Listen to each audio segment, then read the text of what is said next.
29 फरवरी 2020 को मैंने एक वीडियो बनाया था जिसमें मैंने आपको ये बताया था कि हमारा हृदय काम कैसे करता है। उसमें मैंने आपको हमारे हृदय की संरचना के बारे में नहीं बताया था। हृदय में कितने लेयर होते हैं, कौन कौन से स्ट्रक्चर किस चीज में इन्वॉल्व हैं, ये सब चीजें मैंने आपको उस वीडियो में नहीं बताया था। इसलिए आज इस वीडियो में हम ये जान लेते हैं कि हमारे हृदय की संरचना कैसे होती है, किन किन चीजों से मिलकर हमारा हृदय बना हुआ होता है और उनका रोल क्या होता है। देखिए, सबसे पहले जान लेते हैं अपने हृदय की लोकेशन को। ये है हमारा रिब केज यानी हमारी पसलियों की हड्डियां, और इसके बीच में ये है स्टर्नम। देखिए, हमारा हृदय इन्हीं पसलियों के हड्डियों के अंदर सुरक्षित रहता है। ठीक इसी स्टर्नम हड्डी के पीछे हल्का सा बाएं ओर फेफड़ों के बीच में और नीचे की ओर ये डायाफ्राम से लगा हुआ रहता है। मतलब जब हम सांस लेते हैं तो ये डायाफ्राम ऊपर नीचे होता है, जिसके वजह से हमारा हृदय भी थोड़ा बहुत ऊपर नीचे होता रहता है। और हमारा हृदय हमारे सीने के थोरैसिक कैविटी के अंदर ही पाए जाने वाले मीडियास्टिनम नाम की कैविटी के अंदर पाया जाता है। देखिए, हमारा हृदय 3 लेयर से मिलकर बना हुआ होता है। सबसे बाहरी वाले लेयर को कहते हैं पेरिकार्डियम,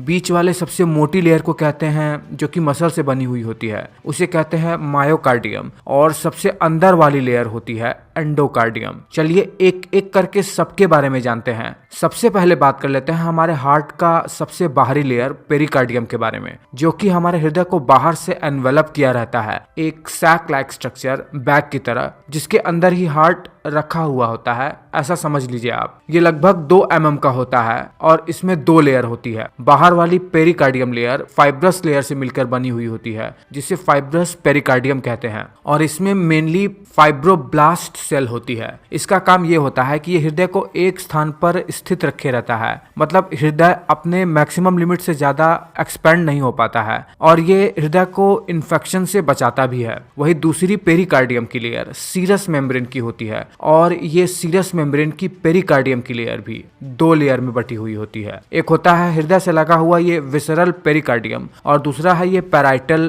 पेरिकार्डियम। इन दोनों के बीच में एक फ्लूइड होता है, क्योंकि इन दोनों के बीच एक कैविटी फॉर्म होती है जिसके अंदर एक फ्लूइड भरा रहता है। इस वजह से हृदय को कभी भी फ्रिक्शन नहीं हो पाता है, हृदय स्मूथली काम कर पाता है। और ये जो विसरल पेरिकार्डियम है, जो कि हृदय से लगा हुआ रहता है, ये एपिकार्डियम के नाम से भी जाना जाता है। फिर जैसे ही हम इस लेयर के अंदर की ओर जाएंगे, हम पाते हैं अपने हार्ट के सबसे इंपॉर्टेंट और सबसे मोटी लेयर को, जिसकी वजह से हार्ट अस्तित्व में होता है। ये लेयर हार्ट की मसल की लेयर होती है, जिसे मायोकार्डियम कहते हैं। हार्ट की ये मसल स्ट्राइटेड होती है, जिसकी हर एक सेल एक इंटरकैलेटेड डिस्क से आपस में जुड़ी रहती है, जिसके थ्रू एक सेल से दूसरे सेल में इंफॉर्मेशन पास होती है। और इस मसल की लेयर में ही हार्ट में ब्लड का सप्लाई भी होता है कोरोनरी सर्कुलेशन के द्वारा, जिसमें कुछ कोरोनरी आर्टरी और कुछ कोरोनरी वेन होती हैं, जहां से ब्लड ड्रेन आउट होता है। इन सेल्स के बीच में एक्स्ट्रा सेलुलर मैट्रिक्स भी पाया जाता है, और यही लेयर, यही मायोकार्डियम की लेयर रिस्पॉन्सिबल होती है पूरे शरीर में ब्लड को पंप करने के लिए, क्योंकि यही लेयर सिकुड़कर पूरे शरीर में ब्लड को पंप करता है। और इसके अंदर हार्ट का सबसे अंदरूनी लेयर होता है, जिसे एंडोमेट्रियम कहते हैं, जो कि एपिथेलियल सेल से मिलकर बना हुआ होता है। ये हार्ट के अंदरूनी वॉल की लाइनिंग होती है। हार्ट की ये एंडोकार्डियम की लेयर के अंदर ही पुर्किंजे फाइबर होती है, जो कि हार्ट के इलेक्ट्रिकल कंडक्शन के लिए मददगार होता है। एंडोकार्डियम के सेल्स को एंडोथेलियल सेल्स कहते हैं।